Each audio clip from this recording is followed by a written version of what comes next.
जय भीम साथियों। साल 1935 में डॉक्टर अंबेडकर ने सार्वजनिक रूप से यह घोषणा की थी कि मैं जन्म से हिंदू था, क्योंकि मेरा इस पर कोई नियंत्रण नहीं था, लेकिन मैं हिंदू नहीं मरूंगा। 1935 में ही डॉक्टर अंबेडकर ने इस वक्तव्य के साथ हिंदू धर्म छोड़ने की घोषणा कर दी थी। ये बातें B.R. Ambedkar and Buddhism in India की किताब में लिखी हुई हैं। 14 अक्टूबर साल 1956 को नागपुर के एक भव्य समारोह में भीमराव अंबेडकर ने बौद्ध धर्म को अपना लिया था।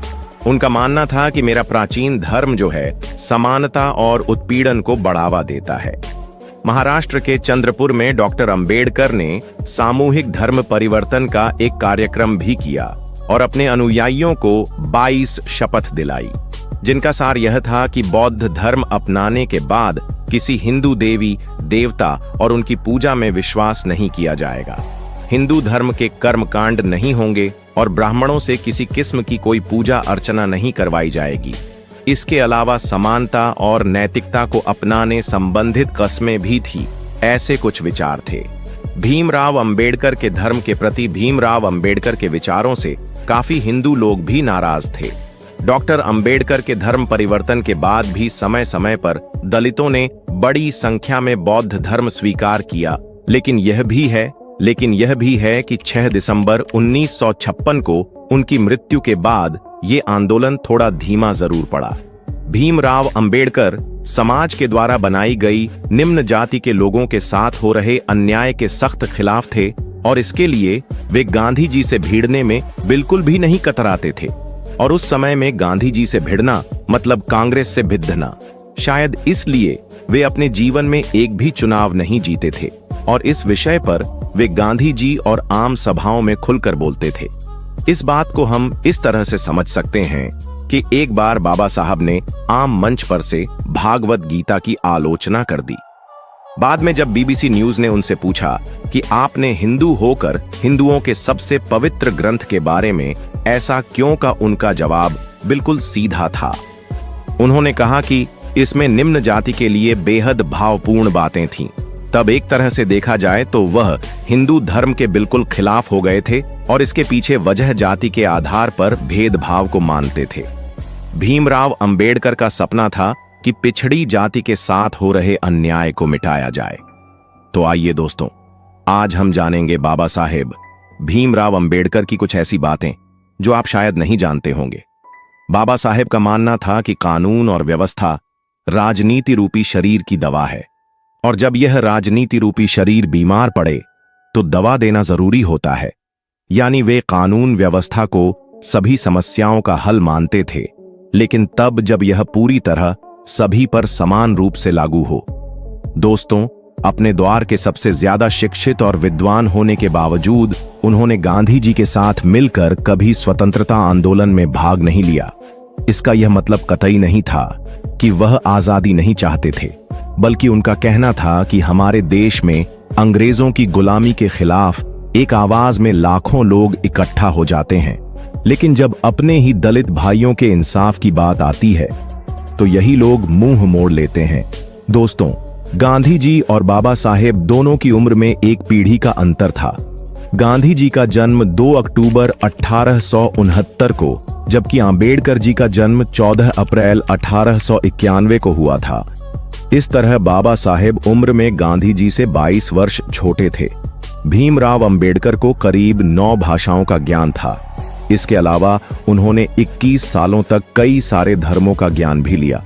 डॉक्टर भीमराव अंबेडकर ने अपने पूरे जीवन में छुआछूत और जातिवाद की खात्मे के लिए कई सारे आंदोलन चलाए थे।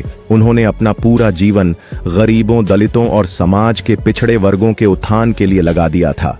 डॉक्टर भीमराव अंबेडकर ने 9 मई 1916 को अमेरिका के कोलंबिया विश्वविद्यालय में मनोविज्ञान के सेमिनार में एक शोध पत्र पढ़ा। किसी भी सार्वजनिक मंच पर डॉक्टर अंबेडकर द्वारा दिया गया यह पहला भाषण था। इनके बीच भाषण की विषय वस्तु और डॉक्टर अंबेडकर के तेवर से यह स्पष्ट था कि वे भारतीय राजनीति में सक्रिय हस्तक्षेप की घोषणा कर रहे हैं। डॉक्टर अंबेडकर जी ने अपने भाषण में भारत की जाति व्यवस्था की कड़वी सच्चाई से विश्व के महानतम बुद्धिजीवियों को अवगत करवाया। इसके बाद का इतिहास गांधी और डॉक्टर अंबेडकर के विचारों के बीच संघर्ष का इतिहास है। डॉक्टर अंबेडकर का जन्म 14 अप्रैल 1891 को ब्रिटिश भारत के मध्य भारत प्रांत यानी आज का जो मध्य प्रदेश है उसके महूनगर सैन्य छावनी में हुआ था। वह हिंदू महार जाति से संबंध रखते थे जो तब अछूत कही जाती थी और इस कारण उन्हें सामाजिक और आर्थिक रूप से गहरा प्रभाव सहन करना पड़ता था। भीमराव अंबेडकर के पूर्वज लंबे समय से ब्रिटिश ईस्ट इंडिया कंपनी की सेना में कार्यरत थे और उनके पिता रामजी सकपाल भारतीय सेना की महू छावनी में तैनात थे। भीमराव अंबेडकर शुरुआत से ही पढ़ाई में तेज थे। हालांकि स्कूल में भी उन्हें कई बार नीची जाति के होने की वजह से कठिनाई में का सामना करना पड़ा था। जब भीमराव अंबेडकर ने चौथी कक्षा पास की तो उनके घर में एक अलग ही माहौल हो गया, क्योंकि उनके मोहल्ले और उनकी जाति में इतनी पढ़ाई एक सामान्य बात थी। इसलिए सफलता को सार्वजनिक समारोह के रूप में मनाया गया बड़ौदा के महाराजा सयाजीराव गायकवाड़ ने भीमराव अंबेडकर को मेधावी छात्र के नाते छात्रवृत्ति देकर 1913 में विदेश में उच्च शिक्षा के लिए भेज दिया। अमेरिका में कोलंबिया विश्वविद्यालय में राजनीति विज्ञान, समाजशास्त्र, मनोविज्ञान, दर्शन और अर्थनीति का गहन अध्ययन बाबा साहब ने किया। वहां पर भारतीय समाज का अभिशाप और जन्मसूत्र से प्राप्त है स्पष्ट था कि यह गंदी मानसिकता नहीं थी। इसलिए उन्होंने अमेरिका में एक नई दुनिया के दर्शन किए। उनका मानना था कि छुआछूत गुलामी से भी बदतर है। एक बार तो मैं इस कारण नौकरी छोड़नी पड़ गई थी कि वह नीची जाति के है साथ 1958 में डॉक्टर भीमराव अंबेडकर मुंबई के सिडेनहैम कॉलेज में राजनीतिक अर्थशास्त्र के प्रोफेसर बने। लेकिन यहां पर भी अन्य प्रोफेसरों ने उनके साथ पानी पीने के बर्तन साझा करने पर विरोध किया था। और एक बात यह भी थी कि डॉक्टर अंबेडकर की गांधी जी से कुछ खास कभी नहीं कभी जमी थी। इसके पीछे दोनों के वैचारिक मतभेद थे। 1955 में बीबीसी को दिए एक इंटरव्यू में डॉक्टर अंबेडकर से पूछे जाने पर गांधी के बारे में कहा था कि मुझे इस बात पर काफी हैरानी होती है कि पश्चिम के देश गांधी जी में इतनी दिलचस्पी क्यों रखे हैं। जहां तक भारत की बात है तो वह देश के इतिहास का एक हिस्सा भर है, नए युग का निर्माण करने वाले व्यक्ति नहीं है। गांधी जी की याद में इस देश के लोगों के जहन से जा चुकी है।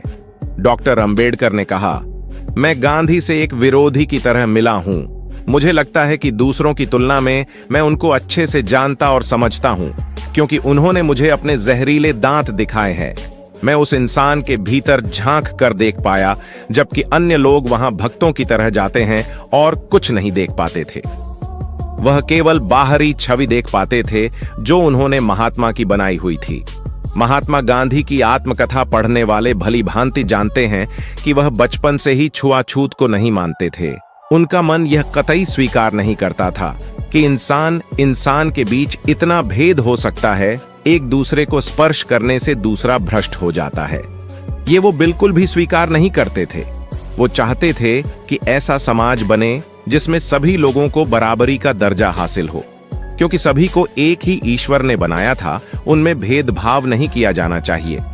और गांधी जी को कहीं भाषणों में यह तत्व भी पाए गए थे कि व्यक्तिगत रूप से दलित समाज की भलाई चाहते हैं, पर गांधी जी इस समस्या का धीमा और दीर्घकालिक हल चाहते थे, जबकि अंबेडकर तात्कालिक हल को लेकर बात करते थे। इसी को लेकर ज्यादा मतभेद रहे। इसलिए कई लोगों को लगता है कि गांधी जी दलितों के साथ नहीं थे। आज इन दोनों व्यक्तियों के समर्थक आपस में मतभेद और मनभेद दोनों रखते हैं।